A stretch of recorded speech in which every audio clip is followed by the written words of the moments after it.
আসসালামু আলাইকুম। এই মুহূর্তে আমরা সনি এলইডি টেলিভিশন যার প্র্যাকটিক্যাল ক্লাস চলছে। একটা সনি এলইডি টেলিভিশনের রেগুলেটিং ভোল্টেজগুলো এবং একটা এর ফুল স্টার্টিং প্রসেসগুলো কী হবে সেটি আজকের ভিডিওর বিষয়বস্তু। আমরা সনি এবং চায়নার যে ডিফারেন্স ভোল্টেজ হয়, অনেকেই এটা ফিল করে যে সনি মানে এটা অনেক ভয়ের কারণ। তো আমাদের থিওরিক্যাল ক্লাসের পরে আমরা সনি এবং নর্মাল চায়না যে আছে কম্পেয়ার করে দেখানোর চেষ্টা করছি যারা স্টুডেন্ট আছে তাদের, যে থিওরি জানলে সবগুলোই সেম একই ফর্মুলায় একই টেকনিকে আমরা কাজ করতে পারবো। তো আমরা এই সনি 32 ইঞ্চি এলইডি টেলিভিশনের যে মাদারবোর্ডটা গেছে, এই মাদারবোর্ডের চায়না এবং যে ব্র্যান্ডের ক্ষেত্রে ভোল্টেজ সিস্টেম সেটা একই কিনা আমরা ভোল্টেজ মেজারমেন্ট করে চেক করব। সনি এলইডি টেলিভিশনে এখানে আমরা যে মডেল নাম্বার দেওয়া আছে, মডেল নাম্বারটা এখানে দেখাবো KLV 32R326D। এটা হচ্ছে এর মডেল নাম্বার। আর এই টেলিভিশনের ইনপুট ভোল্টেজ 19.5 ভোল্টেজ, আর এটা হচ্ছে 38 ওয়াটের। তো আমরা এখানে 19 ভোল্টের অ্যাডাপ্টার নিয়েছি সনির জন্য 19.5 এটা। আর আমরা দেখতে পাচ্ছি এখানে যে মেইন ইনপুট ভোল্টেজ এটা হচ্ছে মেইন ইনপুট ভোল্টেজ 19.5 দেখতে পাচ্ছি। এটা হচ্ছে মেইন সকেট থেকে আমাদের ব্যাকলাইট ইনভার্টার সেকশনে আসছে 19.5 ভোল্টেজ।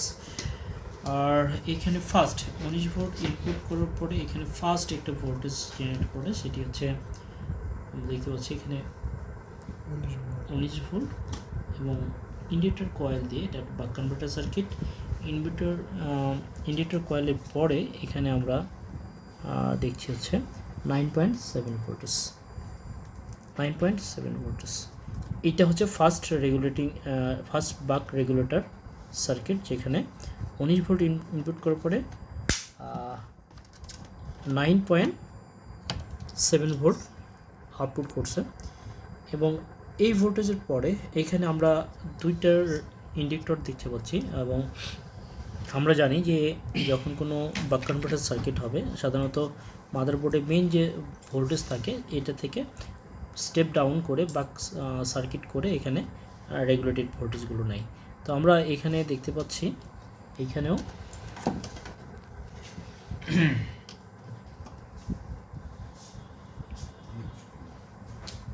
9.5 ভোল্টেজ এখানে পাইছি। এবং এরপরে এখানে আর দুইটা রেগুলেটর দেখছি, যেটি এই রেগুলেটরের ইনপুট ভোল্টেজ 9.3 এবং আউটপুট ভোল্টেজ হচ্ছে 3.3।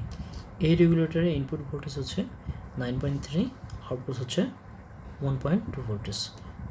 Stand by regulator IC plus হচ্ছে ভোল্টেজ 3.3, 1.8 কোর ভোল্টেজ প্রসেসর।